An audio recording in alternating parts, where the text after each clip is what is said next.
Hi and welcome to Scott's Inverts. I'm Scott. These are the inverts. Today we're having a look at a common garden spider. Now these are absolutely beautiful. It's absolutely incredible what spiders, what inverts we've got right on our doorstep right here in the UK. And this girl wandered into our kitchen, so we're going to set her up and have a look. So here is our female garden spider, our Araneus diadematus, and looking absolutely gorgeous. Garden spiders do vary in colour. Some are like a pale yellowy brown to a very dark brown, but they all have that white cross on their abdomen and a set of white spots across their abdomen also. Now this garden spider is widespread throughout Europe and the UK, and in fact there's only a small pocket of area up in North Scotland where you can't actually find these, probably due to the temperature. Females grow to around 10 to 18 mil, where the males are a tiny 4 to 8 mil. Now when the females are mated, she will go onto a web, create a cocoon, which her eggs will be inside, and then towards the end of the summer, autumn time, she'll pass away and those eggs will actually hatch out the following May, which is absolutely incredible because you think that egg sack's going to be by itself without the mother for such a long period of time. Generally, if we go for a wander into the woods, we're going to find these are up the garden. Now here's the enclosure. So we've gone for a 12 by 8 by 8 enclosure.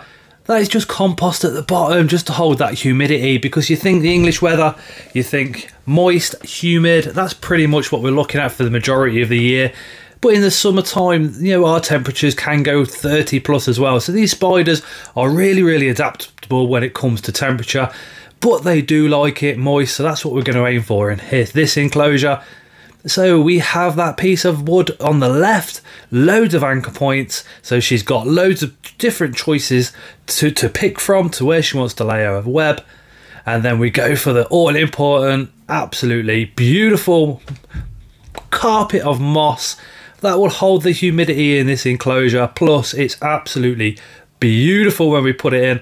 Now this piece of moss that's going on the side not only looks great, but also acts as an anchor point as well. So our spider can climb up that, lay a strand of web, go across to the other side of the enclosure, and that will be what we call one of the supported anchors. Now we've also put a stick in, covered in lichen again. These are all found in the British countryside, and brought it back to this enclosure.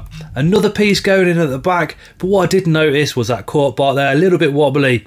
So what to do about that? Well, we go in with the glue gun just up at the top right hand corner. I turned the lights off this time just so we had a bit of natural light coming in through the window, and you can just see how beautiful this setup is with that moss and that lovely little root that we found as well.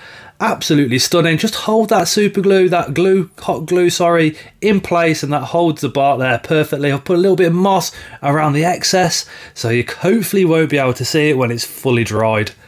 But it's absolutely gorgeous. This is kind of one of my dream setups, is literally just full of moss. I absolutely love it. And when you put in spider in there, spiders against moss, they absolutely pop. So let's get our female in, and there she goes. Straight in off my hand. But that web is really strong. It's really sticky as well. Pretty awesome. One of the strongest I've come in contact with myself.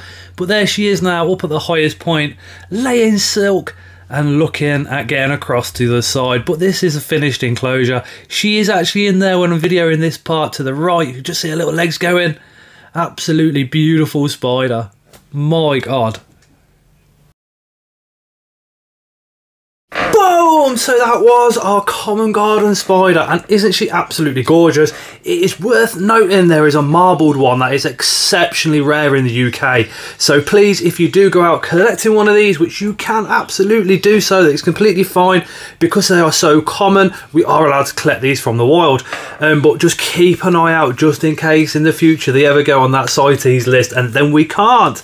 But there is a really rare one, so do some Google research, do some Google image image searches while you're out and about, if you want to bring one of these into your own home.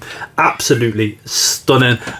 I am going to be popping out into the woods and just going and looking for some more UK spiders and just taking some photographs and stuff like that with the kids. I can't wait, and flipping rocks, seeing what's under there and all the rest of it. I'm really looking forward to that day. Anyway guys, thank you so much for watching. If you've got this far and you're not subscribed, remember to hit that subscription button. Bow!